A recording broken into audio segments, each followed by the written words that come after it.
new colleague of mine at NFL Network after 14 National Football League seasons, courtesy of, I guess, Missouri football. Back on the Rich Eisen. Well, first time on the Rich Eisen Show, maiden voyage for Chase Daniel. Good to see you, Chase. First How are time, you? yeah. I'm glad you guys decided to finally have me on. You know, we're working together at NFL Network, and yeah, I love what you guys have been doing over there. I listen to your show often, so I appreciate the invite, man. I didn't know you joined until I pulled in the lot, and I'm like, who's this guy with the Missouri license plate frame sitting in my spot? What the hell? You know, I'm sorry. The first day of the rookie, you know, it's my rookie year. I'm learning. That's right. So next time you're there, just your car will be filled with popcorn, right, or something like that. I'm sure it's even going to be there. I figured you'd tell me. What's the best trick you ever pulled on a rookie? Chase? Oh my gosh. Well, I don't think I pulled a trick on a rookie. I think that when I was a rookie myself, I got tons of tricks pulled on me. And mainly because it was Drew Brees and Mark Brunell in the quarterback room. So I'm some 22-year-old punk, undrafted, just trying to make the team. And I got Mark Brunell and Drew Brees with me. And there's a lot that really I can't say on the show that they would do. Really? They were, yeah. Because those are very fine, upstanding citizens, Chase. I mean, that you know, those guys aren't really going to be running to afoul of very much. That's what people think. That's what people think. When they get in the quarterback room, that's a little bit different. But I was definitely their coffee guy and their donut guy. I mean, every single Friday rookie year at 6:30 a.m. sharp, I better have Krispy Kreme donuts on the quarterback's desk or I would be chastised forever. I mean, it was unreal. Mark Brunell drinking coffee. I mean, he'd have like 6 cups of coffee, 3 donuts. Drew would have a donut. Like it was a ritual. And so I think through my years of playing after the rookie year, I would be the guy that would be like, you got to bring Krispy Kreme donuts, jelly filled, powdered, every type of donut possible. So I think I was that guy for sure because I learned from the best. Way to pay it forward, Chase. Way to pay it forward. Yeah. It's the only thing I can do. All right, let's just jump into this quarterback draft class. Where do you rank it from what you have maybe seen personally in the league and what you might have been looking at in previous drafts from afar? Yeah, I mean, it's a deep quarterback class, right? Obviously, Caleb Williams, Drake May, Jaden Daniels, J.J. McCarthy, Michael Penix Jr., in my opinion, are, you know, probably the deepest class overall from 1 to 5 that I've seen in quite some time. And it's all about potential, right? Like it starts with Caleb Williams for me, everything that he's done. Obviously, people said like, hey, he didn't have as good of a year last year as he did his sophomore year. But I think he had a pretty good year. I think that the offensive line for USC was just awful last year, and that's putting it nicely. So he was scrambling for his life a lot, making all these off-kilter plays that we know and love. And I think the biggest thing that scouts like about him and what I like about him is that out-of-pocket movement, that he's able to create plays when it's not there for you. And that's something that with this NFL game going to another level, like you got to have a guy that can make plays off schedule, out of pocket. And I think, and I'm not saying this is going to translate to the NFL, but I do think like Caleb Williams has some Patrick Mahomes in him. I think he's a better prospect coming out of college than Patrick Mahomes was. And I think that's what got scouts excited, was that out of pocket escapability type thing. And we'll just see how it translates into the NFL. Like, I'm not sure. And then, you know, for QB2 for me, it's so difficult because I like Drake May or Jaden Daniels. And I've watched some Drake May. I just started watching Jaden Daniels, and the dude can flat out play. Like, he's exactly what I think an NFL offense needs in terms of his movement, getting out. Like, he just has such a smooth stroke, in my opinion. Like, when you watch it, just a pure thrower.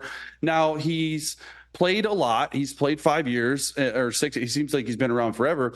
And I do think that the ceiling can still grow with him. And I think that's what scouts are excited about. I think he's a better athlete. He is the best athlete of all the quarterbacks out there, in my opinion. And then you go to Drake May, who, look, he's a redshirt sophomore. So he's only started 2 years, but he was captains both of those years. Prototypical size, not as strong as an arm as I thought when I first started diving in on him. But I do think that the dude can spin it with the best of them. And I do think out of really Caleb, Jaden, and Drake, I do think he's the most pro ready. Like, I do think you can put him in an offense. He's the one that's been under center, other than JJ McCarthy. I got to throw him in there too. The most, like, he's been under center quite a bit. And then Michael Penix Jr. I forgot about JJ McCarthy, which it's all right. I'm looking at DJ's. Let me just jump in real quick here, Chase. I'll just jump in because you've just said a lot, and I just want to pull on some of the strings of what you just said. So, Caleb Williams, let's just go back to him for a sec. Yeah. So Caleb is not hiring an agent, it seems. And, everything is a flag, or everything is flaggable, or everything is something that's part of an evaluation. That's the way it goes.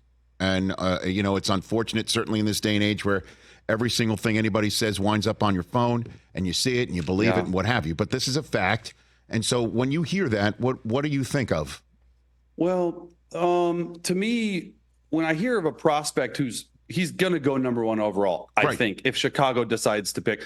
Like, it's all slotted, right? So, well, what are you really doing for an agent? He's going to save 3% on it. I get that. I don't really think it's that big of a deal. Okay. Now, he probably has a lawyer or an attorney going to look over the contract, help him get it, and probably going big on the marketing firm, SC, NIL, all that stuff. So I don't necessarily know if you need to just give away 3% of your salary. Look, I am pro agent. Like, I had one of the best agents of all time being able to get me some of these contracts that I was able to get. Jeff Nally, he was Select Sports Group. Now they're with CAA, under the CAA umbrella. Right. And I've always fought for agents. I was a voting rep for the NFLPA for 10 years, and I was always pro agent. And in this point, I don't see a red flag with that necessarily. No, I mean, like some people do. It's just, you're going to save 3% on your first contract. But what if he wants to go to Washington, right, Chase? What if he sits there and honestly, what if he sits there and he vibes with the Giants, right? Yeah. I mean, well, how do you then try to affect that? And obviously, it doesn't matter if the Bears are the ones that are into you, But I mean, don't you think you need that? That's all I'm saying, is because he is going to be first overall. He should be first overall. He is the eye test. You threw the name Mahomes out there. That's been out there for a while, because you just take a look at him and the way he plays is exactly like that. And clearly this is the world you live in the NFL. I'm just wondering about that aspect of an evaluation. Yeah, Chase. I mean, look, 4 of the first 6 teams pick and need quarterbacks, like, badly. Like, you could see a run on 4 quarterbacks in the first 6 picks, and that includes the Giants at 6. And so if that to happen, I think, in my opinion, they have enough people around him that can help him with that. Like, I really just, at the end of the day, if you want Caleb Williams, you better figure out a way to trade up to 1. And that's my opinion. So I don't know if it matters as much as some people think. I've always, like I said, loved agents, but at the end of the day, he's got to do what's best for him. And maybe he's following Lamar Jackson's footsteps, right? Like, just handled a really big contract essentially with himself. I do think, though, coming into the NFL, in my opinion, I would hire an agent. If I was Caleb Williams, I would absolutely hire an agent. They can only help you. And by the way, like, a lot of guys don't understand this 3% rate. It's negotiable. Yeah. Like, I know people that are paying 1%, 2%, 3%. So I'm thinking that it's probably having to do with saving some money, in this opinion, because in my opinion, an agent can only help you. You know what I'm saying? It can't hurt you at this point. Chase Daniel here from NFL Network and the Chasing It podcast right here on the Rich Eisen Show. And now you said May is pro ready, but Jaden Daniels just jumps off the screen at his abilities. So when you're the Commanders, let's just assume that the Bears pick Caleb, knowing the guys who are there, Cliff Kingsbury is bringing his offense in. Which one do you think they lean towards?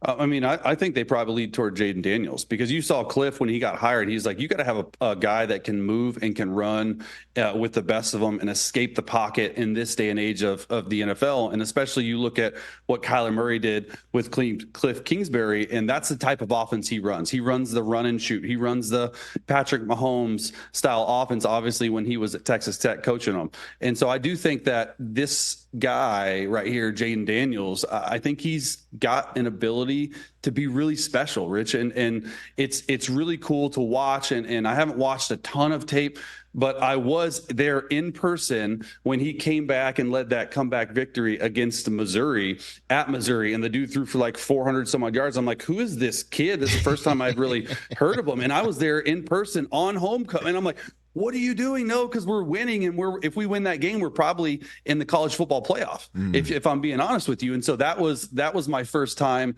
looking at him. I went back, watched some film on him, and he just possesses this trait. I mean, look, he's very comfortable outside of the pocket. I think he needs to get better within the pocket. He gets off his first.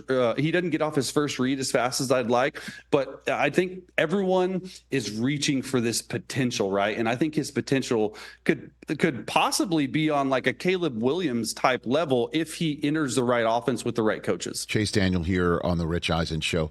All right, so let's talk about the two national championship game quarterbacks in J.J. McCarthy and Michael Penix Jr. Yeah. Which team do you think top 10? Okay, so top 10, Bears, Commanders, Patriots. We could throw the Cardinals and your former final team, the Chargers, out because they've got their guys. Yeah. Giants, Titans, Falcons, and you could throw the Jets out too, unless you want to throw them in there. I think they need to protect Rodgers. Which one top 10 you think should take one of these kids? That might be. Well, look, everyone's thinking that Tennessee's not going to take a quarterback. They're happy with their guy they have currently, but I wouldn't throw them out. And I think you didn't say that either. They need help at the offensive line. But my opinion, it goes to Atlanta. Atlanta's a wild card. They're at 8. Do they want to move up to the top 3, which potentially the top 3 quarterbacks could get taken? Are they okay with staying back at 8? And I think J.J. McCarthy makes a lot of sense for them. They have some really good weapons. Obviously, Drake London, Kyle Pitts. The list goes on and on. And I think they're a quarterback away from being, making some noise in the NFC South, because really at this NFC South, you just got to get to 500 to win. Right. And I think this would be a good spot for them. I would put J.J. McCarthy there probably before Michael Penix Jr. Okay. And so what's your opinion of Justin Fields, Chase? Because obviously he's in play for any of these teams that might raise their hand and say, we're not going to draft one. We'll just flip a day 2 pick. I'm assuming that's what it would be. Yeah. For Fields, or a couple of day 3 picks for Fields, and go to work and evaluate and pick up a 5th-year option and deal with the next 2 years that way.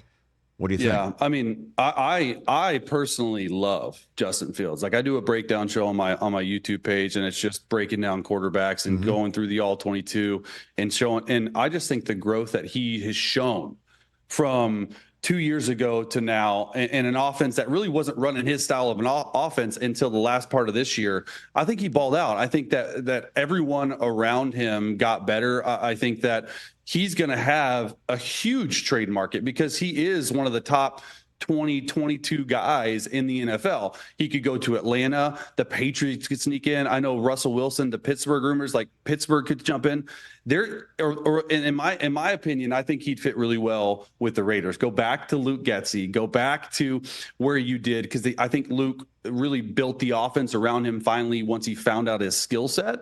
And so I think you put Justin Fields in Elevate.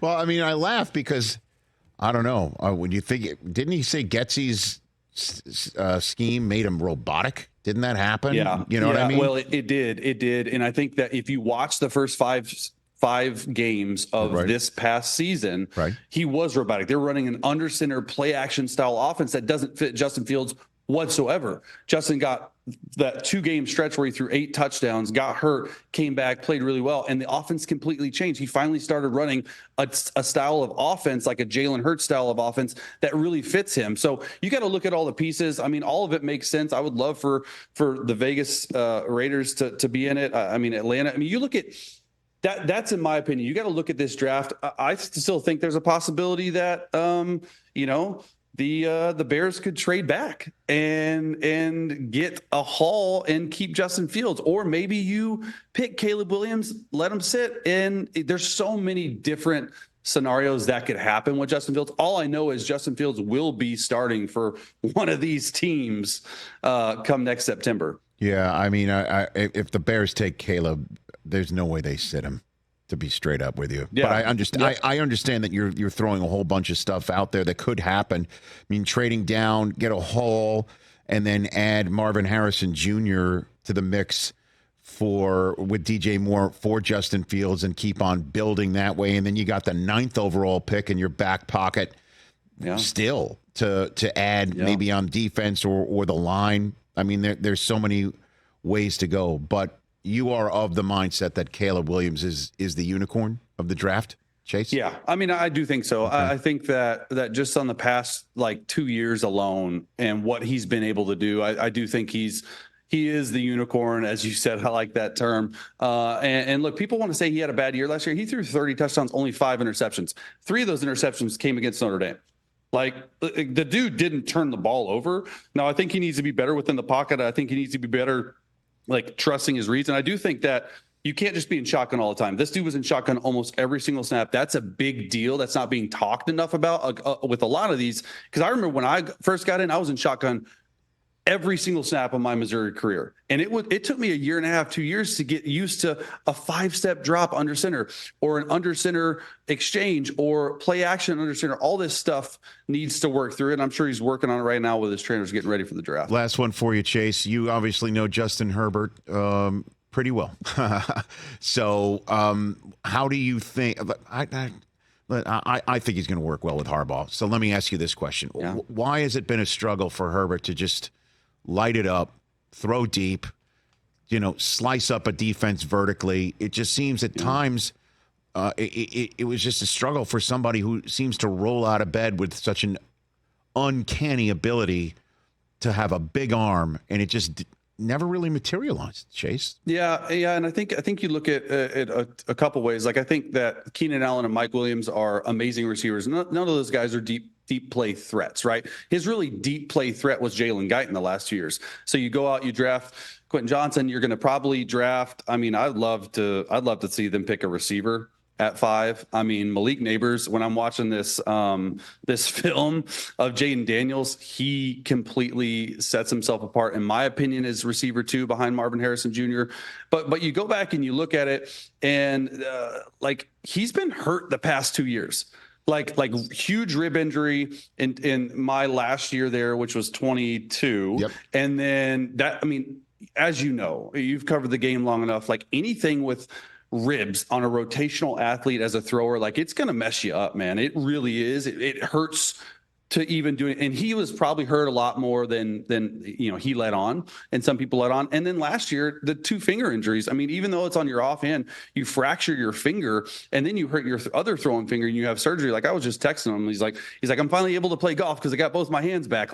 Awesome. So I do think he's rejuvenated. I do think that it's going to be interesting to see what the Chargers do next year, in terms of they have so many veteran guys with huge cap numbers. It could be a whole fire sale start over, but you still got Rashawn Slater, you still got Justin Herbert, and I think this year is going to be a good year for him. Yeah, and listen, I'm a Michigan guy, so I'm quite biased when it comes to Jim Harbaugh. Yeah, which means they could go line. They could just go line and start mauling, throwing the fullback out there, because that's what Jim does, and start mashing, and then Herbert can slice you up that way. Man, I can't that wait under for center it. play action stuff could happen. Chase, love to get you here in studio whenever you're in the area, and I appreciate. Look forward to seeing you in the parking lot and around the building whenever I can. All right, I'll make sure to not take your spot again. Please, man. Chase. That's just a one. That's a one-off. Okay. Okay. The rest of it now it's on. We're on the same page. Okay. Thank you, Chase. Greatly appreciate it. Thanks, guys. That's Chase Daniel at Chase_Daniel on Instagram, right here on the show. Catch the Rich Eisen Show every single day on the Roku channel, 12 to 3 Eastern, for free.